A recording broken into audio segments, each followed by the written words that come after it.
जय हिंद दोस्तों। तो स्वागत है आपका इस स्कोर बूस्टिंग सीरीज के पहले दिन में।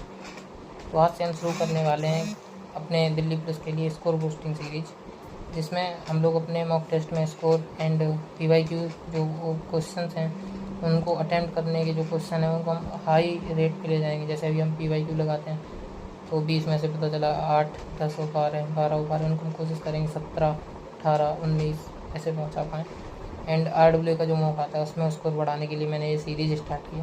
तो आज है मेरा पहला दिन। तो आज से इसमें जुड़ रहे होंगे बहुत से बच्चे होते हैं। कुछ होते हैं जब फॉर्म आता है तब पढ़ाई स्टार्ट करते हैं, कुछ होते हैं जो स्टार्टिंग से ही, मान लो जब बैच आया था RWA का यकीन बैच 15 जनवरी से, तब से स्टार्ट कर दिया हुआ। कुछ लोगों ने मान लो मई से स्टार्ट किया। बहुत से बच्चे होंगे, कुछ का 40% सब्जेक्ट कम्प्लीट कोर्स कंप्लीट हुआ, कुछ का 50%, कुछ का अच्छा कंप्लीट हुआ, कुछ का कुछ नहीं होगा। तो फालतू ही वहीं हवा उड़ा रहे होंगे। ओके, तो मैंने आपको, जैसे पिछली वीडियो अगर आपने नहीं देखी मेरी तो आप देख लोगे तो मैं उसमें पूरा पता चलेगा ये सीरीज़ कैसे चलने वाली, क्या कैसे होगा। तो मैं बता देता हूँ थोड़ा कि जैसा मैंने पिछली वीडियो में बताया था कि जिन मेरे भाई बहनों का स्कोर 40+ या 40 के समथिंग आ रहा है, मैंने उनके लिए ये सीरीज़ स्टार्ट की है। तो आगे बढ़ते हैं। तो बात आती है मैथ के क्वेश्चन आते हैं 15। तो भाई देखो, हर किसी को पता है कि दिल्ली पुलिस में GS आती है 50 नंबर की। और GS का ये सीन रहता है कि अगर आप फंस गई तो आपने पढ़ी, और नहीं फंसी तो आपने नहीं पढ़ी, है ना। तो अब आपको क्या करना है कि मेन डिपेंड देना है मैथ, रीजनिंग और कंप्यूटर।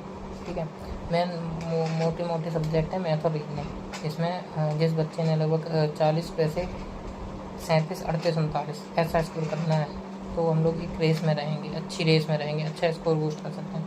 ठीक है, तो बात करते हैं मैथ की। तो मैथ का जैसा कि सब लोगों ने पढ़ लिया होगा, और कुछ भाई मेरे ऐसे भी होंगे जो भी यकीन बैच चल रहा है उसे पढ़ रहे होंगे, क्योंकि उसमें इस टाइम पे 2 क्लासें हो रही हैं, एक अर्थमेटिक एक एडवांस। मेंसुरेशन सर शाम को करवा रहे हैं और अर्थमेटिक चला रहे हैं सर। तो अब उसमें ये भी सीन है कि भाई हम इसको कैसे फॉलो करें, हम उधर ही पढ़ लें। तो उन भाई के लिए मेरी बस यही राय रहेगी कि मैथ में आपको क्या करना है कि आप जो पढ़ दो वो पढ़ो, उसके साथ बस आपको जो प्रैक्टिस सेट चलता है RWA यूट्यूब चैनल पे दिल्ली पुलिस के लिए मैथ का, वो लगाना है। एंड उसके बाद अब आपको बस अपने अंदर ये ऐड करना है कि डेली 30 से 35 PYQ स्टार्ट कर दो। अगर आप लोगों ने दिल्ली पुलिस वाली जो बुक मंगाई है वो होंगी आपके पास, वो लगाना स्टार्ट कर दो, उससे लगाओ। या फिर जिनने बुक नहीं मंगाई तो सर ने उसी बैच में देखो बुक्स का PDF फ्री दिया, उससे लगाओ। और मेरे जिन भाई के पास ना बैच है ना बुक है तो वो लोग क्या करें, यूट्यूब पे सर्च करें कि RWA Delhi police math book solution. तो मेरे बहुत से भाइयों ने यूट्यूब पे वो बुक सॉल्यूशन करा रखा है। तो आप उसी चैप्टर के 30 से 35 PYQ लगा लो, वो बुक पूरी PYQ की है। अब बात करते हैं रीजनिंग पे। रीजनिंग में भी सेम रहने वाला है। अगर आप उस बैच से कोई टॉपिक कंप्लीट करते हो तो आप वो करो, मैं उधर से आपको डिस्टर्ब नहीं करूँगा। बस आप ये कर दो कि प्रॉपर आपको प्रैक्टिस सेट करना है जो राहुल शर्मा सर करा रहे हैं। एंड आपको 30 से 40 PYQ डेली लगाने हैं, चैप्टर वाइज लगाओ। जो चैप्टर आपके हो चुके हैं वो आप, जैसे डायरेक्शन हो चुका, डाइस हो चुका, वेन डायग्राम हो चुका, स्लोगन हो गया, वो पूरी रीजनिंग कंप्लीट हो चुकी है। तो मैं तो आपको प्रेफर करूँगा कि आप मिक्स प्रैक्टिस भी लगाओ और मिक्स क्वेश्चन भी लगाओ और 30 से 40 सेक्शनल क्वेश्चन भी लगाओ। ठीक है, उसके बाद अब बात करते हैं GS, जो कि मेन रोल अदा करती है। ठीक है, तो GS में हम लोगों के सब्जेक्ट हैं history, polity, economic, geography, static and current. ठीक, करंट का क्या सीन रहता है कि पढ़ ली फंसी ना फंसी कोई पता नहीं होता। तो मेन जो सब्जेक्ट हैं हिस्ट्री, पॉलिटी, ज्योग्राफी, इकोनॉमी और स्टैटिक। ठीक है, और अगर स्टैटिक मान लो हम मॉक देने जा रहे हैं तो मॉक ये तो देखता नहीं है कि हम लोगों की हिस्ट्री कंप्लीट है, पॉलिटी कंप्लीट है, इकोनॉमिक और वो इकोनॉमिक और ज्योग्राफी कंप्लीट नहीं है, या स्टैटिक हम लोग आधी पढ़ी हुई नहीं ना, वो ये नहीं देखता। वो तो क्वेश्चन तो आते हैं। तो मैं जो स्टार्ट कर रहा हूँ उसमें कुछ इंपॉर्टेंट क्वेश्चन जो हैं, जो टॉपिक्स हैं हिस्ट्री, पॉलिटी, इकोनॉमिक, ज्योग्राफी और स्टैटिक्स के, वो स्टार्ट करने वाला हूँ। एंड स्टैटिक का मैं सबसे बात करूँगा क्योंकि ये लगभग 15 से 18 क्वेश्चन कवर करता है, तो हम इसको बाद में बात करेंगे। मेन बात करते हैं ये 4 सब्जेक्ट की। तो सबसे पहले आते हैं हिस्ट्री पे। तो हिस्ट्री पे हम लोगों को कल पढ़ना है हड़प्पा सभ्यता। हड़प्पा सभ्यता हम लोगों का पूरा पहला चैप्टर टॉपिक रहेगा, और इस टॉपिक को ऐसे ही कवर कर लेना है कि अब इसके बाद हड़प्पा सभ्यता का अगर कोई क्वेश्चन मिले तो वो छूटे ना हमको वैसे। ठीक है, तो कल हम लोग कर रहे हैं हड़प्पा सभ्यता। एंड जब ये आप कर लो तो उसके बाद जब आपको प्रैक्टिस करनी है, इसका PYQ लगाना है, इसके PYQ भी लगाने हैं, क्योंकि मुझे पता है आप इसे 15 से 20 मिनट में रिवाइज कर लोगे ये पढ़ा होगा तो। अब मुझे पता है बैच में सब सब्जेक्ट करा दिए गए हैं, तो आपको 15-20 मिनट लगेंगे और 5-10 PYQ लगाने में 10 मिनट लगेंगे, तो आपको 30 मिनट देने हैं हिस्ट्री को। और PYQ लगा लेने, हड़प्पा सभ्यता से कहीं से भी लगाओ, PYQ सबके सेम होते हैं। दिल्ली पुलिस के PYQ सर्च करना आ जाएंगे, तो लगा लेना। पॉलिटी में क्या करना है, जो हम लोगों के संवैधानिक इतिहास है, मतलब जो एक्ट है हम लोगों के प्रमुख स्टार्टिंग के 1784 का हुआ, 83 ये सब हुआ, 1935 का अधिनियम हुआ, जितने भी एक्ट हैं हम लोगों को वो पढ़ लेने हैं। कौन से एक्ट में क्या आया, कौन से एक्ट में क्या परिवर्तन हुआ, ये पढ़ लेना है। एंड उनसे जो रिलेटेड PYQ है वो लगा लेने हैं।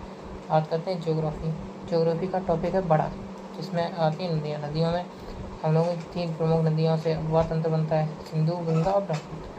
तो हम लोगों को कल कंप्लीट करते होंगे, वो हम लोग ब्रह्मपुत्र से स्टार्ट करेंगे। तो कल हम लोगों को ओनली ब्रह्मपुत्र नदी तंत्र पढ़ना है, उसकी सहायक नदियाँ, राइट लेफ्ट सहायक नदी, और कहाँ से निकलती है, कहाँ कौन सी नदियाँ उसमें मिलती हैं, कौन से दर्रे से निकलती है, मान लो कौन सा मुहाना बनाती है, उसके बारे में पूरा उपवा तंत्र पढ़ लेना है ब्रह्मपुत्र का। और उससे रिलेटेड क्वेश्चन अगर आप लोगों को मिल जाए तो ठीक है। और मैं बता दूँ जिन भाई को नहीं पता हो कहाँ मिलेंगे, दिल्ली पुलिस की GS की PYQ बुक आई है, उसमें दे रखे हैं। उसमें वो बुक ना हो आपके पास, अगर बैच ले रखा हो तो वो PDF मिली होगी, वो भी ना हो तो GS निधि बुक अगर आपके पास हो उसमें दे रखे हैं।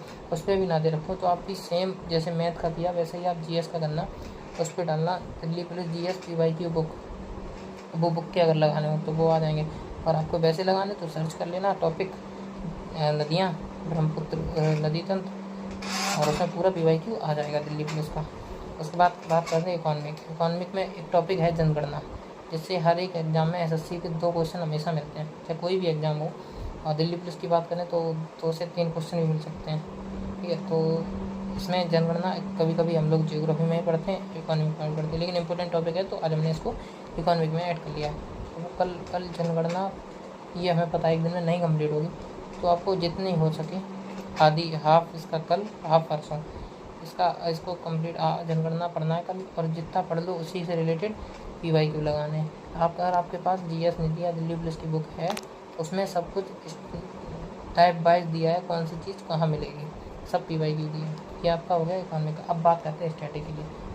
तो मैंने स्टैटिक को प्रॉपरली 1 घंटा दिया है, आपको 1 घंटा देना पड़ेगा। आपको पहले टॉपिक पढ़ना पड़ेगा, और स्टैटिक का मैं आपको बता दूं, स्टैटिक का कोई वो नहीं है। आपको बस ये करना है कि अगर जिन भाई को मेरे जो नवीन सर ने जैसे याद करवाए थे, कुछ चीज़ें ट्रिक्स याद करवाई थी, कुछ फैक्ट करवाए थे याद, अगर वो चीज़ें याद हो तो उसको रिवाइज कर लेना, तो आपको ये जल्दी कर लोगे। अगर जैसे मेरे भाई जिन्हें बिल्कुल याद नहीं है, तो आपको क्या करना है, दिल्ली पुलिस वाला बैच खोलना है पूरा, और उस बैच से स्टार्टिंग पहले चैप्टर से स्टार्ट कर देना पूरा। आपके नोट्स होंगे, आप उनको खोलना, वो देखना, और जो सर को पिछली बार आपने नोट्स बनाने में टाइम निकाल दिया, आपकी बार आपको क्या करना है, जो चीज़ वो उसको याद करने के लिए जो शॉर्ट वे बताएं उस पर ध्यान देना है। अगर आपके पास बैच नहीं है तो SSC फाउंडेशन बैच पे इस टाइम स्टैटिक जी के चल रही है, उसमें सर ने बहुत अच्छी तरह से एक चीज़ याद हो जाएगी, आप बस उसको फॉलो कर देना।